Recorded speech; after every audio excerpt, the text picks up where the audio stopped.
Wie adesima mama mu nyina ha mo somfo mo ba mo papa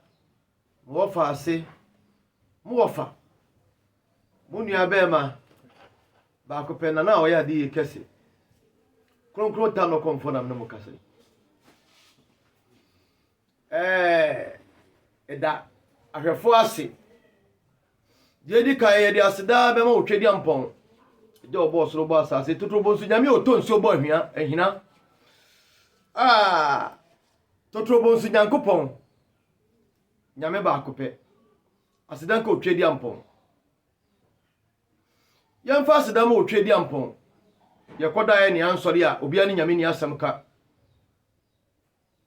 obi nante okwa wate ahwewu obi so floka sabia mu sabe nyado wankoduru wawu obi so koda ne kete so wansore obi so sabe okope bibia bedi ni nuane mbe ye de nenam ono so okoya wa ma obi ani nyame ni asem enso ade a chie ye da so te ase katrema da bodwemu emoje die mu afri sane ye da se da be bo twedi ampon ono na tumi ne monyam nyina ye ne dia ono na honhom enyina da no amomutumi ye kese bosom ne nyame ni apre bosom da nyankopon enti mpanimfo se bosom nyame aboa no ono di aboade na chese bosom e bibia ma na ye yi a na ye otwedi ampon na aboa no aboade no ne ade eni aseda tie de aseda be nyame memo obi ntufutro mu ani enka se bosom de eya de bone eya de fun eya bonsam se de dipa ka da bi da bosom ni mse nyame ho onim se o hye nyame ase nyankopon ka so wonyira na obayira ne akije bia anim ipa to adasama yigidie ene ye botaye ansana enro adwumadie ye beto aso ache odomankoma de bo a ode adasa bedua asase so nipa di ewiase eniema nyina so asetra ne nananom ede tra asase so ene amagana ye abewie ni ye ne wonam kura na wusuro onam a odasani timi de sekai begina wo so odasani timi fe na ta so na ode akyerew de na wo ho enye sika na ode ma wo enye japade bi na ode kyerew enye futu sem bi na ode ma wo ene enye nkurahya sem bi na sabi wo ode kyerew ne nyina gina se eyetuo na hyela ta so odi agura obekum wanfa osika amano a ode sekai be wo odi tuo be bo wo ku ato atwene odomanko obo so bo asase die bedua asase so friye na nom tetentrede enye sa na tie na nsa na ye beto aso no afutu sem kakra me de be ma adasa ne se empanimfo se apebia nyabie ne nyina ye ka ena nye ohianko aso ne ka apebia nyabie ne nyina ye ka obi si mi pesika menya sika na me ho beto no oboa udi agro obi wo sika so oda wona obi wo sika ya bia bubu na pre obi wo sika oni ahoto enti na nanom se esunu sika na sunu mama ye ka kosisai nya wonya sika ne ahoto enti mpanimfo se apebie nyabie ni nyina eyeka obi firi se wonya sika ne ho atoro to odi nua befa kana sichi kwan so obedada no obegina japade obegina bibie firi nsem ena mpesemi nkuminya ne sika ene akasesem ne ahantanti apebie nyabie ni nyina yeka obi pesika ofisi wonya sika wawie ne ho atono bibi opebi obetima aye obedi akotim susem obedi mlento asem obedi abimsem obeyi akakabensem nanzo so wonya sika na nye no ano no ade aye obi fie ye se obi fie eye ba abusua bi timi siesie fie eye na ba no de nka bomu ba e ma asumdwe ba omutimi siesie e ma omunya asetena papa eniema akọ basa akwa aye bisi basa omu siesie e ma abusua no ewie e ma koro ye ba eni je ba abusua nim Ebusua bi nso eye baaye no kohwe ye bo atwede ye sie ntuma hata bontere eye ne ma mfata ama ebusua no entitimu aba entidi ye obi fie ye no ese obi so fie ye do twedi ampo ase enti mesra wo minua me ni sika ni blachi me nkofa kwa yense so ofa eni sika ni blachi enkodada wo nua nyini sika mfiri ni nsem me nyi sika ni blachi enkodi ada sikuru mu ntia wo nua eni di sika ni blachi o minua me nkodi wo nua wu me mfa nua mfa sabi kwamboni emfata so na apebi anyabie ni nyina ye ka di obeduano no na abetwa asechire ne sai onipa kwa bi a wonam so bia da wani mu twɛw ne sense apebi anyabie ni nyina ye kanti onipa ade bi abeye bia da ho twɛw na wantua so ka unkyire ma betua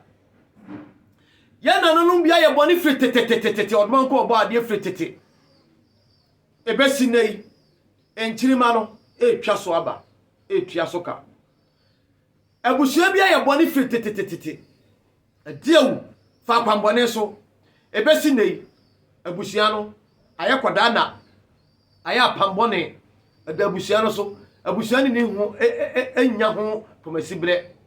abusua ne ko yamu se ye hia abusua di hia ohia kronkron na se ye wuo so a abusua no ewuo basa mfata ewuo eni asechire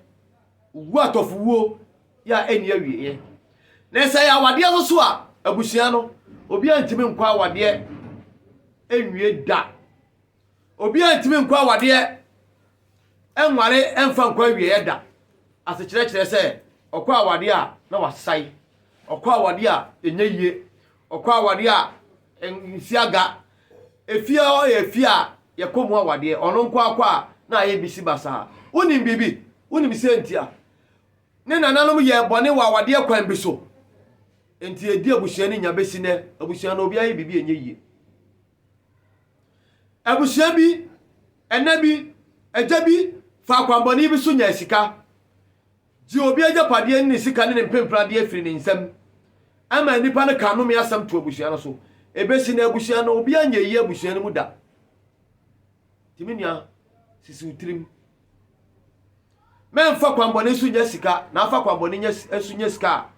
unchirima wudi sika ne beja wo no omo ne betua so ka omo ne befa so no me na sade sekro tu ne sekro ni wu a ne kotwa no da ho na kotwa pepa enye yie no saa na bone so tie de obedua no eno ana abetwa medamase afei na ye beto so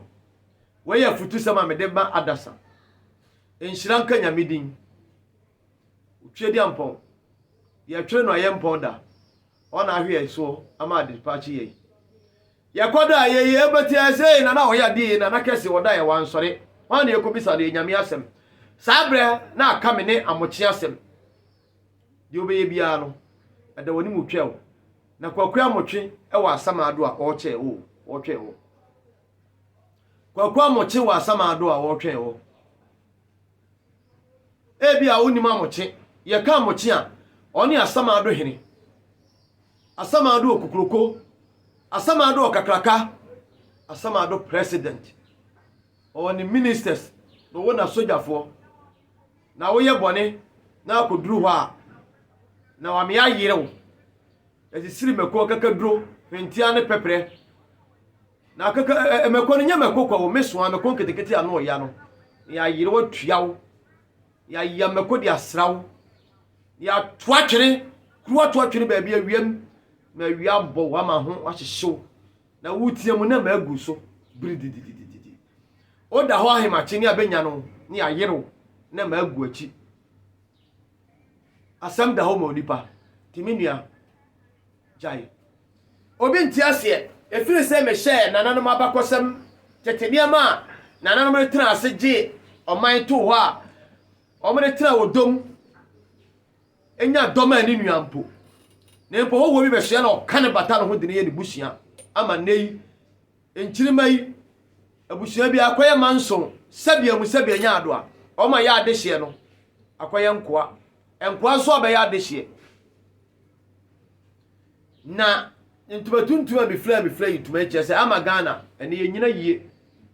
ye wayem ye ni ahoto ene ama nananum di gya ye firi tetente di besine no enya sa akwa na ye nam so na tete obi ka ena tete bu obi kire asema meka bi a wo asem bi ka wo asem bi sabi enkrofo de ensem bi sabi aba ye wie we nyina wie ekosi se ye de enkane tete obi ka tete obi kire abakosem asetan nananom tra oman mu de gye oman to ho e de odo de tra oman mapane ada na ewuo ani mogya twetwe akunkunkum bele no enkwa wie no obia nsem bisa question ebisa no meyi ni nyina no na ebe bobom ni ababam na sabia mu se be nya do obi atiase enti so obi hunu se me fly ituma na chese ene oman ni nyina yie eya si ya nanando odo kroye entiase ahofama sema akukodro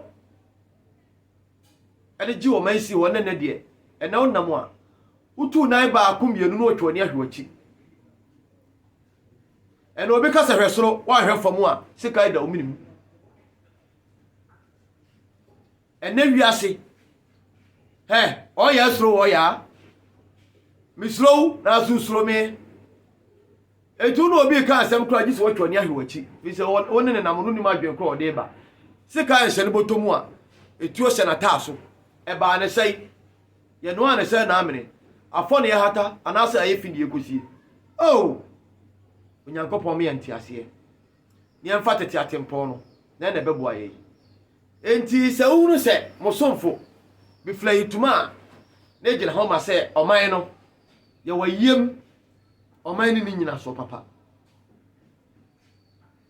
enra ye duru baabi ye duru ye no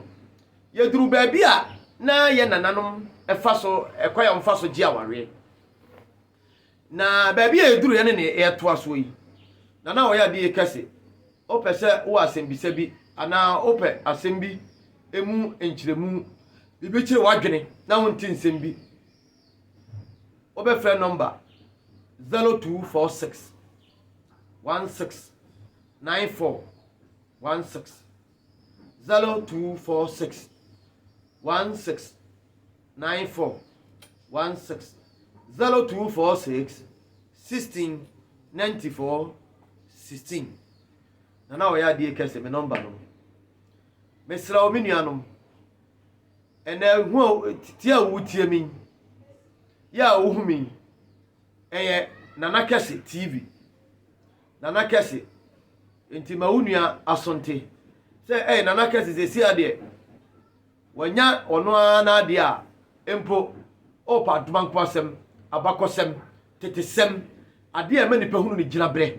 ade a manipa ne ba na hoso ade a nipa mane hunu na ma otuo ade a nipa ya ebe kirew ekwaya sese ofaso unya ne baabi ase Nana Kesse TV Nana Kesse no obi ho a otwera no nana no otwera nana ne wi Kesse no ye no KESE da ebinyesa Nana Kesse ne ye KESE na di TV no ato aso obi timi flame o se nana ya tese wo ye enkyerɛkyerɛ yi kire atetesem adomankoma sem abakosem ene ekwantere ne esem na nso so ye ba yenya nya sa na tie enti oya Kesse no ye no KESE o subscribe no wa share ama unua bo unua amane na unua so mfama wi ye be kyerɛkyerɛ nsɛm a unti bi da ewiase da na onnanwene ho efiri sɛ empanimfo se awerɛwerɛboa na te anadwobo akasa awuribua edru anadwo a emo a omo nante anadwo a omo wururu no omo na te anadwobo akasa omo na kyekye mu anketenkete aboa bi te sɛ sabia nya ado aponkyerani edru anwumla na odidie anadwoboa emo bi omo sesa omo die to wo sa aponkyerani wo tinsuom no ɔyɛ wo a enye da nsuom no ɔyɛ wo emo o sesa omo edie ahuru boa na te anadwoboa kasa enso bi se ahuru awere boa na te anadwoboa kasa enti sebia mu sebia nya ado unya abakosem unya tetesem unya mfiri babia obi beka kro obeka na obeto papa so oboa ye de ne nsamanfo ne nam itie na nanom asem ifiri se komfour bi awu a otene busum na tetesem abakosem adumankuma asem jese na Kesse TV na abenya timesre mo bom nuanom amane na o share ma no na o subscribe na o share na de ma wei na we su de ma wei ye be kansem na bedru ma bi interview ohunu bi da hunya ne ba bi ada ye won hyehyeye ma adasa ifi se ensem gu ho obi eno ose da bi nana onsem a ye tatie enkuranhye sem a wo kire abakosem a wo kire da bi nana yentimi ma ne nka dem enti abeso ebe mu afa kwan so na so aye meda adasa ase na enye sesebia musebe nya ado ame nkyira me nim sese me nkyira me kyira no nkrofo mutie na mo fa na sopem na amen eni ada ho minu afutuo ba akopa me de be ma o se me ni sofo bi achi me ni pa bi achi nkoka se busum wo fie kotugu tieti aso wakokro bi me yesi akiri wei ana ukuro made bi wo ho amane bi wo ho yesi ha ensuo yenkomu duada yenkomu blanda yenkomu ukwiada yenkomu yawada yenkomu daseya sofo bi si in the name of Jesus ko boa bansere edanasirim secret okone ba bi secret unim de onam entie na sem one bambo okutani sunsum udi nachi na akofa so ubewu na otiase ade a esi akiri ni akiri de yempe ne yempe sabia mu sabia nya ado sabe kafrache aduane a wa meto no maame no nananom bochia so na ye wachi wade sabia mu sabia nya ado sabe kafrache ade no tifire me no odomankuma ba ade obole ba ade ena obo ahum ba han ba anu no ba anom na obo hio na obo mframa na obo ahonhom na obo sunsum ewiase ye sunsum ne honam ena le tibiase ti me ni obi achi ense wa mane ena wa mamre mesre wa ansa na meto aso no ade a mede mama adasa no fi se wiase udi obi achi na kwedi sofo bi achi no ye Jesus ya wa hwe yi a ebe Jesus wo aso ameka kire wa aro osofo no woni ba bi onam woni ba bi ofire woni de di na chie woni sunsu ekuta no woni na kire asem woni ye frɛ wo no woni ba bi ofire ba ye enti mo ni na ho aso ameka kire wa aro me ni obi achi ye kire yempa yempe enkoka se enna yemfa nka asem nananom si dabi ane manokra nya nokre ma kontopo nya kontopo asemasi aflaw ma hunu me huni eno no ye kanya mesam nya mesam so obi kuta bible Genesis ena yesu si na sese dabi bible no mponu a Christopher ye onsafoa eye ombi bia no o kai ade ekowia ye de eye odo enetima udo obi a uwia na ade udo obi a o monokro no udo obi a uni ne ho konkonsa udo obi a onkofa ne yire udo obi a onko yire bone udo obi a odo na yemwa udo obi a se na yemwa kura se bibi ha no na owo bi to aboa no a eso ye oya udo obi a odi ya wa osu di ya obi udo obi a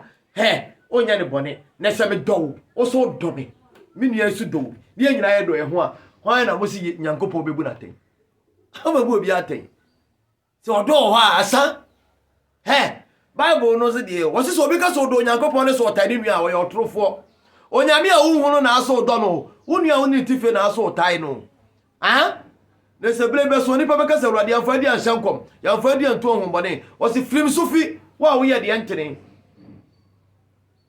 onipa bi se urade se urade na hu da be wo se wo ye ma unua wa anya me urade e de entene wo se wa anya ma unua wa anya me urade wo se onyankopon beka se firim sufi wa wo ye de entene emle me da fiase u flam ntuma emle kom de me o blame aduane di ho no nipa bi se urade se na urade na bi hu me da be wo se wa anya ma unua wa anya dai wa anya ma urade enti se wo ye ma unua na se wo ye ma urade dia na che se onyankopon ene me ene wo bonsam ene me ene wo se wo ye bone tie wo nua wo ye bone tie nyankopon wo se wo ye bone tie wo nua wo ye bone tie onyankopon na se wo ye papa ma wo nua so a na wo ye papa ma nyame wo hin nyame wo soro enso bia hu ni da na emo me no nyame som ne me no mienu asetrem me no mienu asetrem me do o so do me a bone we wani de ho me do me so me do wa ade ntira me de sika be gina so ade ntira me kodi adansi krumu ade ntira me kodi hu konkonsan ade ntira me beji wade afiri nsem ade ntira me fa kana sichi kwa bi so ada waje wade odo ho a etwa bibia enti ye kan nyanya me som ne aso dai no anipa titi muru nyame som no o ha ene o ha ma wutirim nya fita ma wakoma nya han o katrema de fa kanu kure nyame som nyina no enya hwe akotra so dem adwombone aso ma adwombone aso tirimu ma ade a wo ye mfata usuba no abla bo nyina anya papa suba mfo unu nyanka adwemfia he o ma atirimode aso ma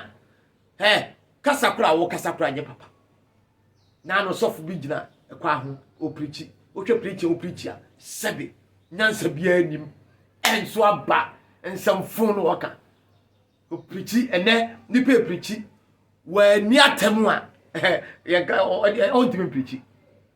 o bete se Ghana memu ha nko o bete se sofu bi abene sofu bi ya ade a na sofu no odidi ni pa atem na no o ya adwene bi anim obi a wo ye badwemba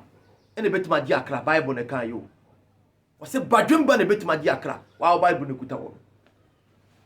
sofu bi preachi odi penifo atem odi hemfo atem odi mampanyina atem odi nkrofo atem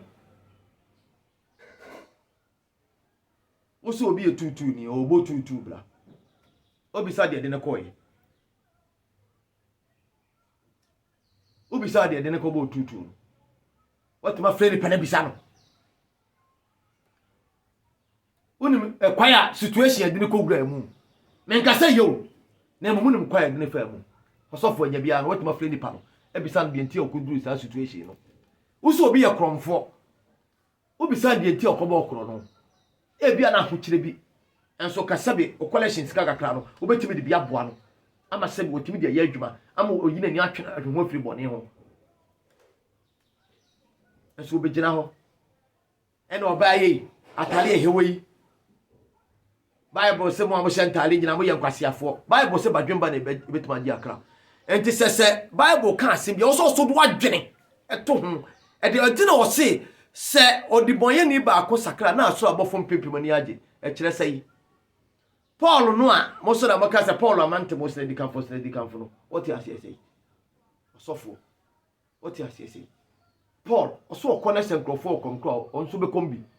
owie pe o se be so be di amasem nam na odina sema tudwa ofiri wa na onya akra mienu na odom ko na wo so obi eye bone o ye di bonye ni na okodi na temu a ebe de na wetima be di wachi asofo ebinom sebia mu sebia nya ado a yenim hu obi a wo se wonye onam kwambone so woye bonsam na wo twena Benjamin chen ye di nyansa abotre odo da odo edi kire ne di kai se kwam na di na mana duane ni ka abotoye ma asem kire di pa no na enu akire no asem bia be ka kire bia no obeti ena na soro abofo mpempem ani age enti mede ko no nananom awaleje na ansana eno ye dikosi se ekwa nananom fa sokoje awade enti oba na busua na kwa bisa be ma na busua na kwa bisa na afi omu nyina afanu nyina hunu de wo mu no kure wo mu se be ma no oye papa abusua okoma abusua papa no ansana ye de oba na ma awade yakwaye no ho ade okwaye no ho ade no okode tunufo esan ye gro ne bra akwampa sabia mu sabia nya ade kire no amane ye yema no nti ahonhum ne sunsun papa nyina ata nechi enti ne bibia akototen bibia dana kwam onkwa awade enkoke kansan kodi konkonsa koye ne memfata ene aware oba kwa aware ana no asem nti ontime ntenase wo gya aware na nsa na obetre fi be ma no so atunufo ene be ma wale oba onim kwa efa so wale oba kolokro oba ndi ahometia no de kɔ nti wiase aye bisi basa me pa chawo afutu a mede ma mu no ebro so nti ansa na no wo kina ye beto aso me pa chawo na wo ya di Kesse my number is 0246169416 mesrawo wo kina mekom ene me afutuo no charges me charge more afutuo no ba dodo nti mesrawo kina ene ye beto aso medamase nyame nhyira wo bia bye bye